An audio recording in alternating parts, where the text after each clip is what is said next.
Hello my বিউটিফুলস, তোমরা কেমন আছো? আমি অনেক ভালো আছি। আজকে আমরা বাবুঘাট গেছি, তো তারই কিছু ছোট ছোট ক্লিপ তোমাদের সাথে আজকে শেয়ার করব। আমি ফার্স্টেই বলি, তোমরা বাবুঘাট কেন যাবে? তোমরা অনেকেই হয়তো জানো কিংবা অনেকেই জানো না, বাবুঘাটে সন্ধ্যা আরতি হয়, গঙ্গা পুজো। তো সেটা সত্যিই অনেক সুন্দর, যেটা হয়তো সামনে থেকে না দেখলে তোমরা বুঝতে পারবে না। তো আমি ফার্স্টেই বলি, তোমরা বাবুঘাট কী করে যাবে?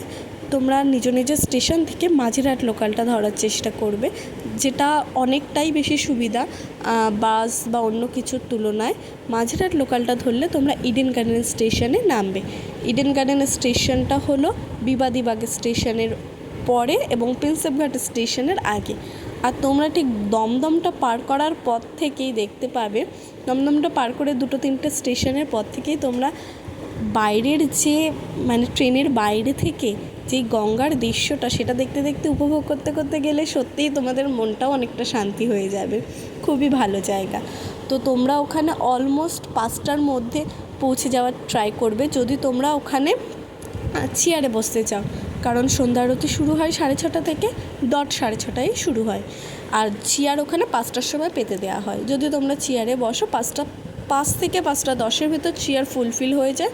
আর ঠিক ওর পাশেই আছে একটা গঙ্গা দেবীর মন্দির, যেটা সত্যি অনেকটাই সুন্দর। গঙ্গা দেবীকেও অনেক মিষ্টি লাগছিল। যদিও তোমরা যদি ওখানে যাও তাহলে অবশ্যই ওর পাশেই আছে, সেটা অবশ্যই একবার দেখবে।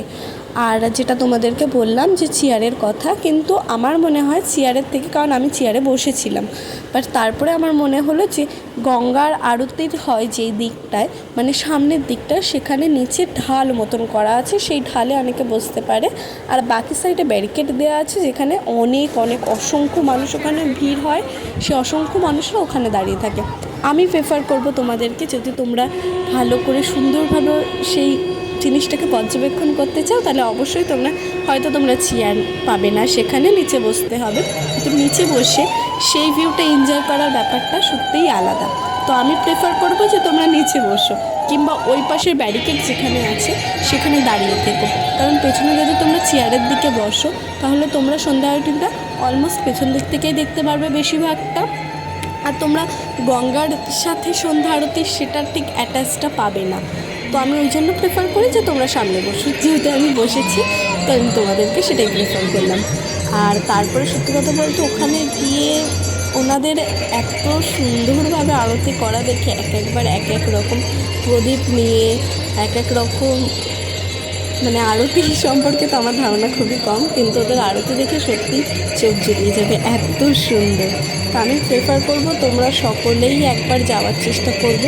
অলমোস্ট তোমরা শনিবার করে যাওয়ার চেষ্টা করবে, যেটা আমার যতদূর জানা আছে যে শনিবার করেই ওখানে হয়। অন্য দিনও হয়, বাট শনিবার দিনটা ভিড়টা অনেকটাই বেশি হয়, আর শনিবার দিনটা আরও সুন্দর লাগে ওখানে।